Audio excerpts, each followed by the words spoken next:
President Bola Ahmed Tinubu has placed a temporary ban on all public-funded foreign trips for all federal government officials. The president said the directive is part of his administration's cost reduction commitment, with intention to make all heads of ministries, departments and agencies, among others, focus on effective service delivery, especially with regards to mandates assigned to them. How will these be implemented? And will these decisions impact on service delivery and mandates of affected officials?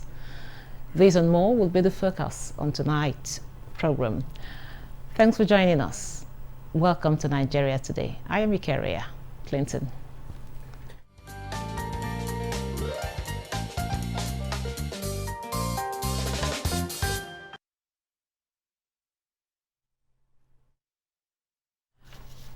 Well, joining us to discuss the reducing the cost of governance is an economist and public affairs analyst, Aliyu Shuaib Bani. He's joining us via Zoom from Kwara State. Mr. Aliyu, welcome to Nigeria Today. Thank you so much. Now, I know you heard me during my the introduction, the president directive on banning all, the foreign trips or funding of foreign trips for government, federal government officials. What do you think this directive, what impact will it have on the cost of governance in Nigeria? Well, good evening, NTA, and good evening, viewers. Ramadan Kareem. Thank you so much for inviting me for this program. Cost of governance in Nigeria. The cost of governance in this country has gone beyond the power of government. And it bestows on government to come out and find solutions. Solutions on the cost of government has already been undertaken by the present government, led by His Excellency President Ahmed Bola Tinubu. Before Mr. President came in, we have realized that Nigeria is completely indebted. Our revenue is lower than our expenditure. He deemed it fit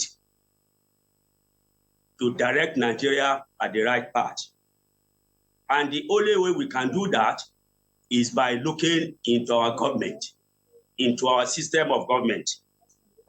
In order to reduce the cost of government and to make sure that our revenue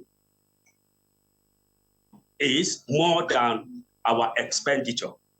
A country that spends more than what it gets, then we are moving towards doom. To avoid that, we need to look into some issues. Issues such as, one, revisiting our system of government. In Nigeria today, we are practicing democracy that imbibes presidential system imported from the United States of America. This presidential system of government has three tiers. In order for us to reduce the cost of governance, we need to look into it critically. The executive arm, if you look at it, which consists of the ministers, special advisors, so many of them. We now have the National Assembly that is bicameral, the Senate and the House of Representatives. We now come back to the judiciary. For us to reduce the cost of governance, we need to look at the presidential system that suits our culture. One, the National Assembly. Instead of having bicameral, we can have a unicameral system. If it is House of Reps, we stay with House of Reps. If it is Senate, we stay with Senate. Two, even if we stay with them, we need to look at the allowances. We need to bring them so that whenever there are crucial meetings and decisions to be taken at the National Assembly, it is when they will go for a meeting and go back. It shouldn't be a regular process. That will reduce the cost of governance on that ground. Then, number two, very importantly, we also have to look at the, streamlining the bureaucracy of this country. The bureaucracy is so wide. And we want to thank His Excellency President Tinubu for actually looking into your report that was given to us during Jonathan's regime. If you look at that report very well, governance bureaucracy is so wide. So many ministries, so many departments, so many agencies. So we thank God the National Assembly. Mr. Shuaib, I do understand the angle you're coming from and where you're going from, but tell us, how can government agencies streamline operations, to reduce costs without sacrificing efficiency? Ma'am, come again. It's not clear. Can government agencies, streamline their operations to reduce costs without sacrificing efficiency? Yes, that is a very important thing. They need to streamline it so that there are some of those unnecessary MDAs that need to be scrapped off. Then those that are necessary and overlapping, they need to bring them together so that it will become a little bit not so wide. Then the cost of the personnel cost that is eating deep into the fabric of our government will have to come down by the time it is properly streamlined. That is what I'm trying to say on that. Then, very importantly, another area where we can reduce cost of governance is to change our attitude. Our attitude towards governance. We have to believe that we don't have any other country more than Nigeria. As a result, those people in government, the officials in government, they just have to change their attitude of governance. Corruption must reduce. You see, when you are giving job, you should do it wholeheartedly. We should remove what is called sentiment, religious sentiment, ethical sentiment. Let us come in. This, if it is properly done, it will reduce the cost, of governance. Then, very importantly again, is this issue of fuel subsidy. For us, we thank God Mr. President has actually removed the fuel subsidy, which has been a problem from time immemorial. Now, this removal of fuel subsidy is giving more funds to the government. For us to reduce expenditure, because expenditure is the main thing, for us to reduce the expenditure with the removal of fuel subsidy, the proceed of the removal should now be used for productivity. And where do we produce? If you look at Nigerian context, areas of production where we have comparative advantage is mainly agriculture. We come out, we subsidize the money realized from the subsidy. Much of the money can be put into agriculture. Then there will be more productivity. Employment will be in, then people will go, people will be engaged, our graduates will be engaged. So then number two, these solid minerals. The proceed that we have. Thank you. Thank you very much, Mr. Shuaib. I'll come back to you. Now, joining us in the studio is an economist, management scholar, and sustainability expert, Dr. Chinonso Stanley Ndukwe. You're welcome to Nigeria today. Thank you very much for this privilege.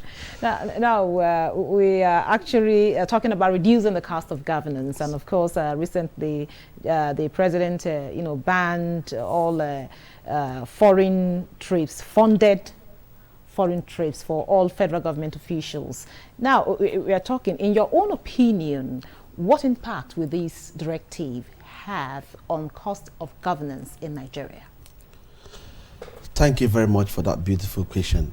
First of all, we have an economic challenge here. And any steps that could reduce the expenditure on travel or international movements like this, it will positively, lead to saving and also make the executives and the ministers much more, home base, because they are nominated for to think about the solutions to most of our challenges in Nigeria. Both those who are in the Ministry of Health, Agriculture, and Water Resources, their interest right now should be how to solve the problems we have at home. Traveling right now is not the best. So it's going to save costs. It's going to also make them think better ways to solve our challenges here. Most of those travels they engage in could be, they could also get those information through digitization, through the internet. They could attend such conferences digitally through webinars and sit down here and make suggestions to the presidency on how we can solve our problems. So such step by the presidency is commendable. So, still on you, I was actually about asking you what role technology will play in reducing the cost of governance, but you just answered a part of that, actually. Now, how can government prioritize essential, services while still cutting down unnecessary expenses? The thing here is we are not having enough public-private partnerships. The ministries are not just there to pay salaries to civil servants. They should be creative enough to get involved with what we call the internal economy. Those markets, those local sectors are not they're not involved in government, which is quite poor. We need to get involved with the people. We need to get involved with businesses. Ministry should strike joint ventures, businesses, make sure they have synergies that could build our communities. For example, we have the issue of problem of productivity in terms of agronomy, for example. The agricultural ministry, for example, should invest with the agriculturists and the farmers, find out the ways government can get in touch with these people and build production of food in many ways. These are the things they should be thinking of doing. We do that, they will solve problems. We have a challenge of lack of productivity, and that's the problem we have generally. In most of my conversations with scholars, I keep saying Nigeria's problem is not just leadership. It's lack of involvement with the people.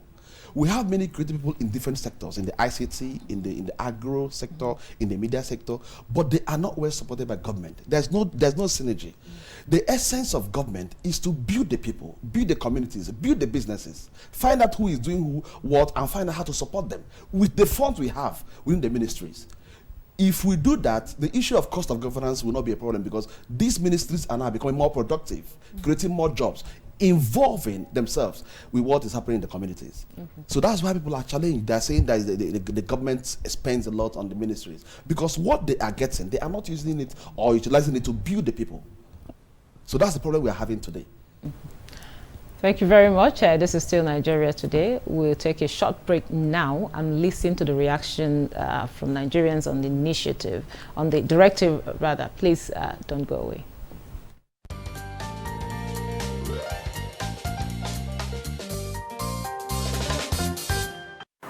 For 3 months, the minister should not travel outside the country for like 3 months. Maybe he would have seen 1 or 2 things that by them going out or traveling out of the country, I don't know, maybe there's something that he saw which maybe it will not help the country. That is why he now put that embargo for them. It's not every engagement that one has to physically be there. So let's explore other avenues that we don't have to travel. We can do teleconferencing and other avenues whereby ministers or even government officials or everyone can attend to issues without having to be there physically, because it costs more. It's unsafe for the environment because of emissions and so on. I think it's a welcome development. At least we can save money, because if they travel outside Nigeria, they are using foreign currency. And here in Nigeria, I think today Naira is 1,400. So I think Naira is at least doing well. And if they can stay put in the country for 90 days, we will save some money.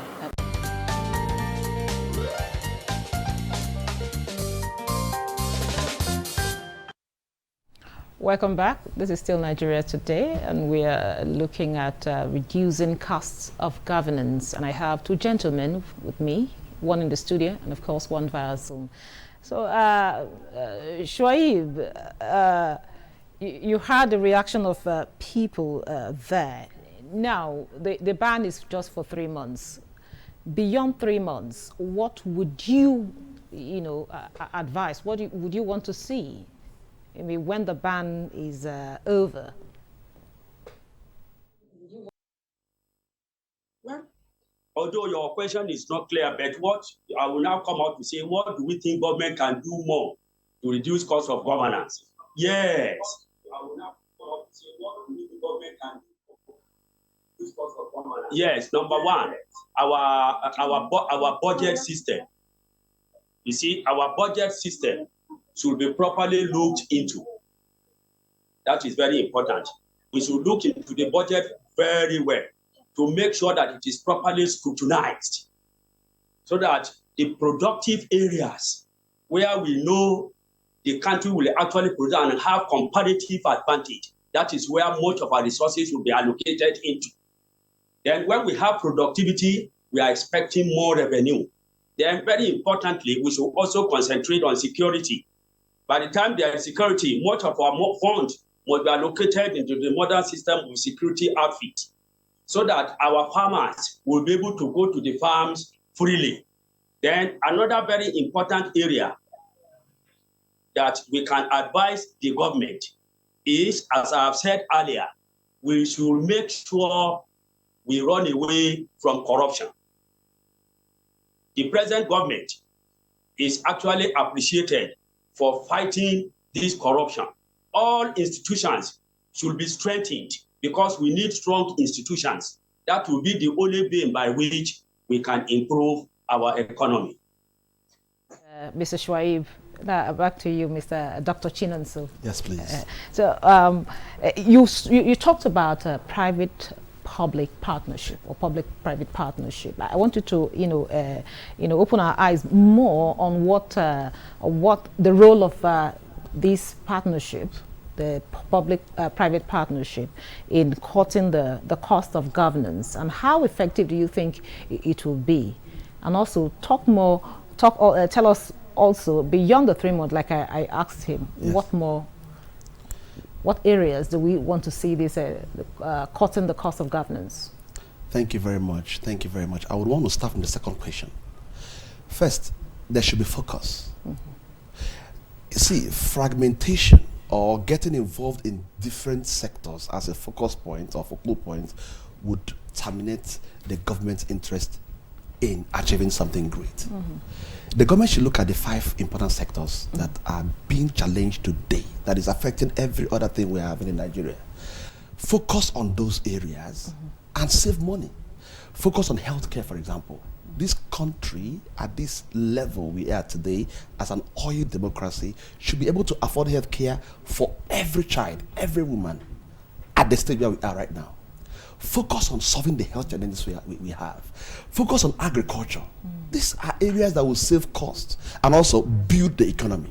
When people are healthy and they can be able to farm and produce, we have a better system, a better economy. Then number 3, we should have a solid transport system. The Ministry of Transport should be a focus point because of the subsidy they have removed. It's still unbelievable that a place like Abuja, for example, we don't have a standard transport system like we have in the UK, where I studied. There should be a solid transport system that can employ up to 10,000 to 15,000 people. A system whereby from your office, you can get a bus straight to your house. It will ease business. It will also ease standard of living and create funds and also revenue for the government. Fourth, the ICT. We need to develop our ICT space so massively, because that's the future. ICT is giving much more funds in the US, in the UK, in China, all these new age economies, giving them solidity in terms of revenue, in terms of infrastructure, and in terms of productivity. this is very important. Then fifthly, there should be investment in security. We should look at the Ministry of Defense and rebuild it. Other sectors can come in later. When we focus our budget on this, we are going to rebuild the face of the nation and restructure a lot of things. Then in the issue of public-private partnership, these five ministries I have mentioned, there should be interest in getting involved with the universities, with those who are in the innovative industry, those who are trying to have their farms cultivated. Government should find out how to support them, either through the CBN or through any form of funding, better than the former anchor borrowers. When we partner with those who are productive in our communities, we're going to solve the food problem. A bag of rice today is almost 75,000. How can the civil servant be able to afford this? How can the poor people who don't even have job be able to afford this? So when government begins to partner with these people and create much better food, much better source of living, what happens? People will live better. Price will come down because it will increase the supply of food. Then in the issue of health, we have a couple of a country whereby still have quack clinics, quack chemists in this nation and at this age. What is the Ministry of Health doing today with their budget to make sure we have solid private clinics that are supported by the government, not only through NHIS, through other funds that will make sure that a poor person who does not have money can be able to access healthcare, access a laboratory test. These areas, they will not just cut costs. In the long run, they will make the economy much more vibrant. People will become more patriotic when they know that they can afford food, they can afford healthcare, they can be able to access the internet, they can be secure in their homes and in their farms. These are areas government can focus. By such focus, they will save the cost of spreading the money in every ministry. And at the end of the year, they'll find out that they have achieved nothing at the long run. But when they focus, they will solve these problems, and we see the economy, being vibrant. Okay, having had that. Now, what role do citizens play in holding the government accountable for their spending and ensuring cost-effective governance? We have the civil society, and they have been very, very vibrant in Nigeria since the last election. They will also have our people that need to be sensitized. A lot of people are on the internet today, on social media, speaking up, asking the government to do this and do that. But the issue is that they need to intensify that vibrancy. There should be genuineness. It's not just about going and having agitation or going and doing demonstration and rioting and protest. There should be more meaningful engagement, right to the ministries, right to the senators, right to the government. Because when we talk about even, cost of governance, the legislature is a big place. Our people should be able to ask our senators questions. What have you done with your constituency allocation? What are we doing? For example, in my community, there's no library. What we have, I speak to a couple of these people, and I know that most of them are listening, but they need to change and move from listening to action. So our people should be encouraged, Nigerians should be encouraged to speak up. Don't be afraid. Talk to your senator, talk to your House of Representatives member, talk to the councillor, air your opinion on how to develop the country. Because it surprise you that most of the people in government, because of that office, the officialdom, they forget their responsibilities. We as citizens must ask them questions, encourage them, not just being critical. Also, get to appreciate the good ones they are doing, but speak up. Let's be speaking up, because this government is our government. This country is our country. Most countries in the West were built by the people, by their commitment, by their interest in making sure that the government is progressive and positive. So I think our people should wake up and do more.